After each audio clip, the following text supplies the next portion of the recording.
¿Está copiando Red Bull descaradamente a Aston Martin?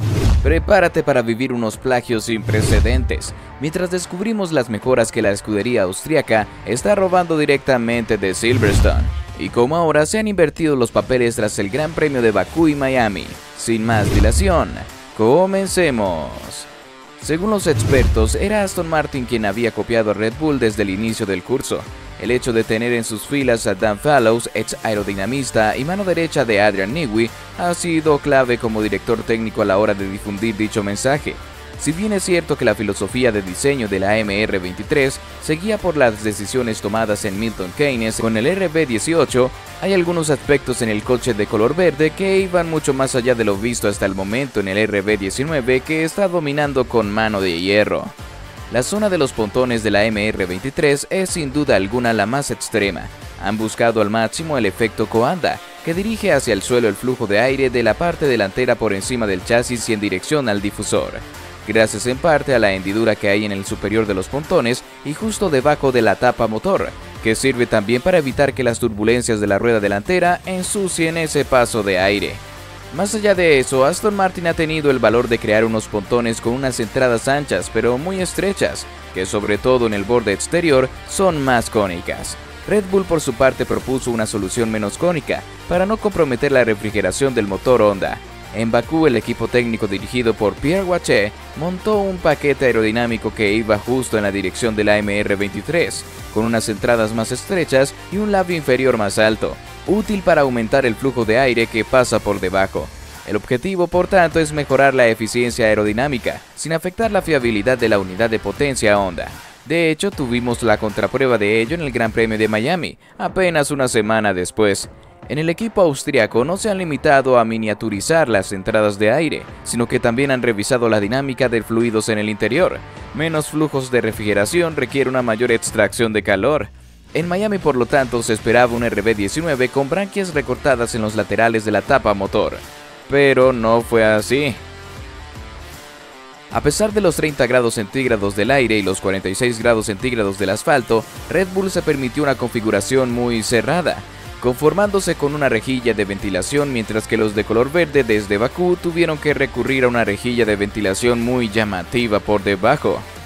No sabemos cómo de diferente es la capacidad de disipación de calor de la unidad de potencia de Mercedes en comparación con la de Honda, pero las diferencias a simple vista parecían bastante claras. De hecho, el Red Bull tiene una especie de rendija que ventila el aire caliente de los radiadores montados encima del turbo de 6 cilindros. Parece claro que los equipos están trabajando para dirigir las salidas de aire caliente hacia zonas que afecten menos a la eficiencia de la parte trasera, y en particular al alerón trasero y al alerón de viga, dos elementos muy importantes para el rendimiento cuando se abre el DRS. Según los rumores que se filtran desde Aston Martin, los aerodinamistas de Fallows también están ocupados estudiando una tapa del motor más cerrado para reducir la resistencia aerodinámica y mejorar la velocidad punta, que sigue siendo el principal defecto, entre comillas, del monoplaza. En la escudería de Silverstone están intentando explotar al máximo las horas de túnel de viento que ahora tienen por haber terminado séptimos en 2022 en la clasificación de constructores, un tiempo que perderán en la segunda mitad del año, al ser ahora segundos. Será curioso ver lo que Aston Martin será capaz de hacer y lleva a Imola y Montreal en un intento de alcanzar a Red Bull que, aunque lleva mucha ventaja, podría acabar notando los efectos de la sanción recibida por la FIA tras incumplir el límite de gastos en 2021.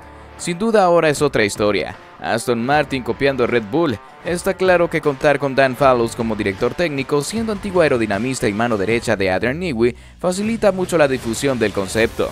De hecho, la filosofía de diseño de la MR23 seguía por las decisiones tomadas en Milton Keynes, aunque algunos aspectos que evolucionaron en Silverstone iban mucho más allá de las soluciones vistas en el RB19 que domina la escena en este inicio de temporada de Fórmula 1.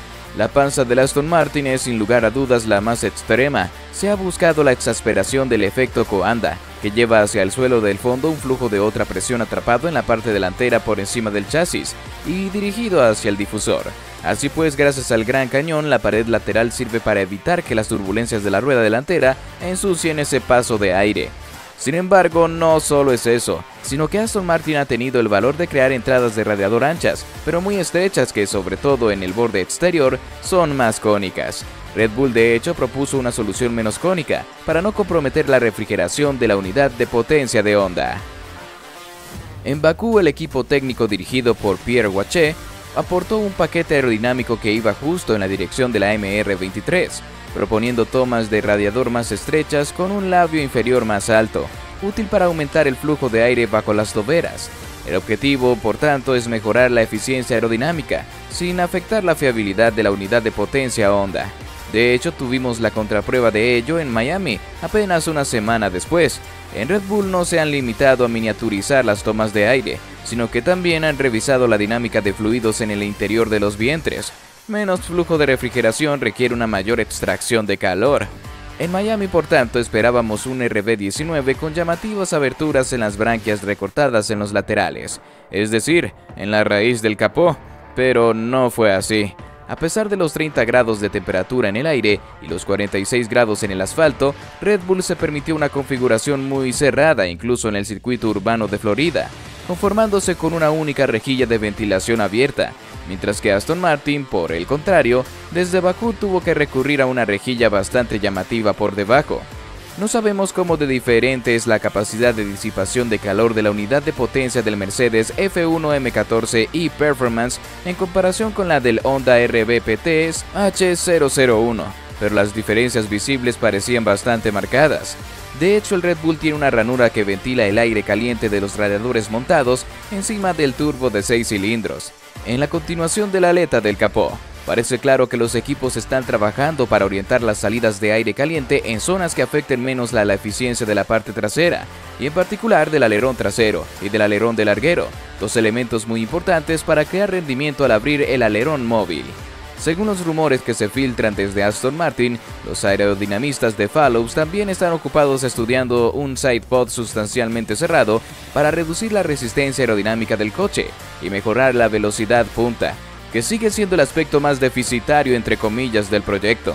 En el equipo, que también tiene al italiano Luca Furbato al frente, existe el deseo de explotar las horas de túnel que ahora se conceden al equipo, séptimo el año pasado en la clasificación de constructores, y que perderá en la segunda mitad del año, al ser ahora segundo. Será curioso ver lo que Aston Martin es capaz de producir para Imola y Montreal en un intento de alcanzar a Red Bull, que lleva mucha ventaja, antes de que se noten los efectos de la sanción decidida por la FIA por incumplimiento del tope presupuestario.